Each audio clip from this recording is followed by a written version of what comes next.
Hi hello viewers అందరికి welcome friends. మన ఛానల్కి స్వాగతం ఫ్రెండ్స్. ఇండియా వర్సెస్ శ్రీలంక చివరి ఓడిఐ మ్యాచ్లో ఇండియా చేతులెత్తేసిందని చెప్పుకోవచ్చు.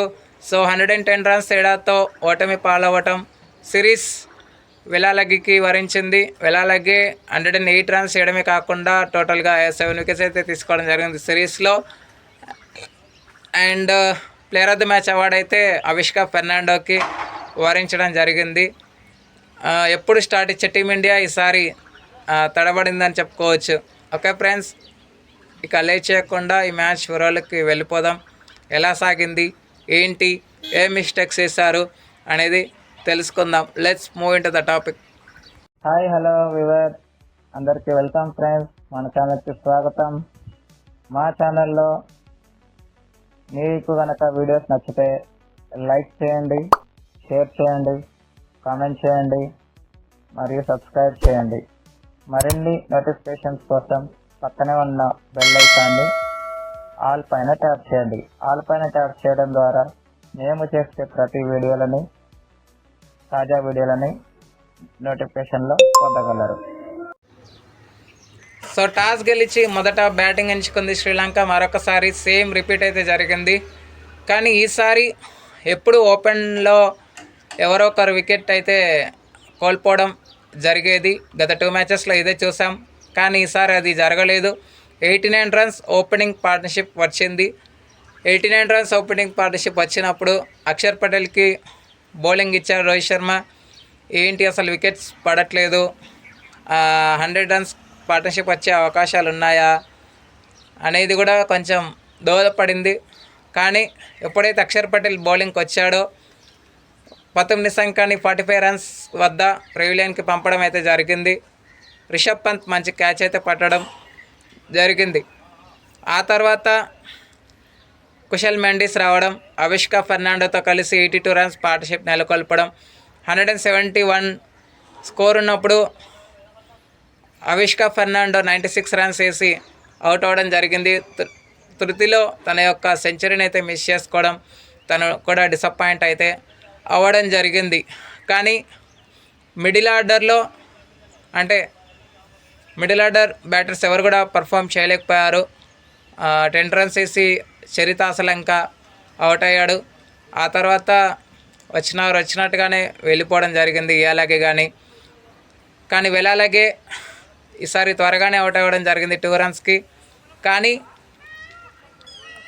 కమిందు మెండిస్ ద్వారా 248 రన్స్ అయితే స్కోర్ చేయగలిగింది శ్రీలంక.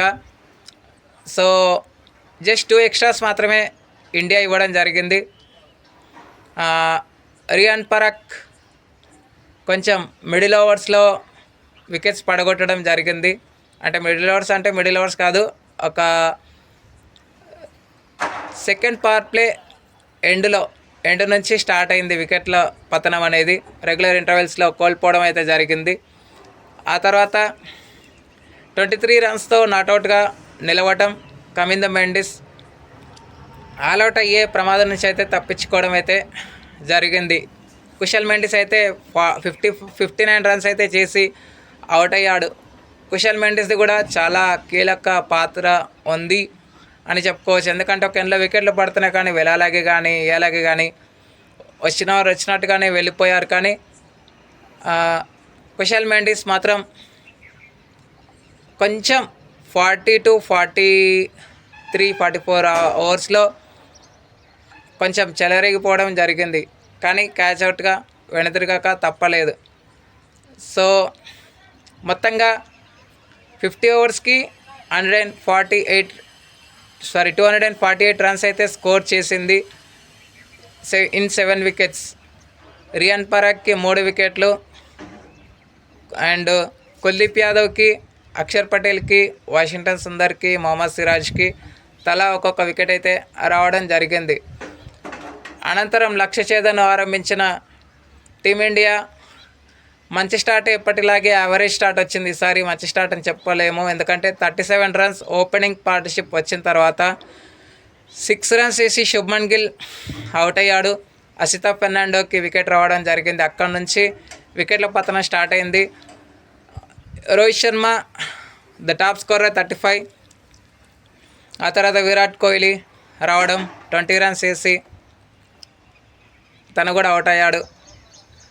అంటే రోహిత్ శర్మ అవుట్ అయిన తర్వాత రిషబ్ పంత్ 6 రన్స్ వేసి అవుట్ అయ్యాడు స్టంప్ అవుట్గా. ఆ తర్వాత విరాట్ కోహ్లీ వెళ్ళిపోవడం, వచ్చినవారు వచ్చినట్టుగానే పెవిలియన్కి క్యూ కట్టడం అయితే జరిగింది. కానీ శ్రేయస్ అయ్యర్, అక్షర్ పటేల్ ఎవరు కూడా ఆకట్టుకోలేకపోయారు. వచ్చినటువంటి రియాన్ పరాగ్ కూడా ఏమాత్రం ఆకట్టుకోలేకపోయాడు. 15 రన్స్ వేసి తాను అవుట్ అయ్యాడు. శివన్ దుబే మరొకసారి తేలిపోవడం జరిగింది.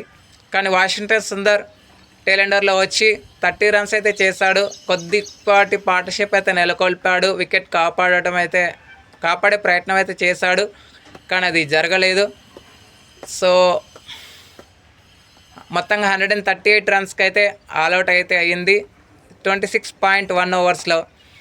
వ్యాండర్సీకి 2 వికెట్లు, మహేష్ దీక్షణకి 2 వికెట్లు, అసిత ఫెర్నాండోకి 1 వికెట్. 5 for 27 పెలాలగే తనకి 5 వికెట్లు అయితే రావడం జరిగింది. ఓకే ఫ్రెండ్స్, శ్రీలంక వాళ్ళ సైడ్ నుంచి ఎక్స్ట్రాస్ 1 మాత్రమే ఇచ్చారు. ఈసారి ఎక్స్ట్రాస్ చాలా తక్కువగా నమోదయ్యాయని చెప్పుకోవచ్చు ఎక్స్ట్రాస్ విషయంలో అయితే. But it's a good knock by Sri Lanka. All round shot అదరగొట్టింది. Second match and final match. First match అయితే మనందరికీ తెలిసిన విషయమే, గెలవాల్సిన మ్యాచ్ చేజేతులారా టై చేసుకున్నారు టీమిండియా అన్న విషయం మనందరికి తెలిసిందే. బట్ రోహిత్ శర్మ ఈ సిరీస్లో మంచిగా రాణించాడు, కానీ విజయాలైతే అందించలేకపోయారు. ఎవరు కూడా తమ వంతు పాత్ర అయితే పోషించలేకపోయారు. ఓకే ఫ్రెండ్స్, మరి ఇక ఇంగ్లాండ్తోనే 1 డే సిరీస్తో మనం ఎన్నో గుణపాఠాలు నేర్చుకోవచ్చు. ఈ సిరీస్ నుంచి ఏటిని కూడా తక్కువగా చేసి తీసుకోవడానికి లేదు అని ఆత్మవిశ్వాసాన్ని పెంపొందించుకుంటే అదే సరిపోతుంది అని చెప్పుకోవచ్చు. Okay friends, thank you. ఇలాంటి అప్డేట్స్ కోసం ఛానల్ని సబ్స్క్రైబ్, షేర్, లైక్, కామెంట్ చేయండి. మరొక అప్డేట్తో మేము ఉంటాం ఫ్రెండ్స్. అంతవరకు సెలవు, నమస్కారం.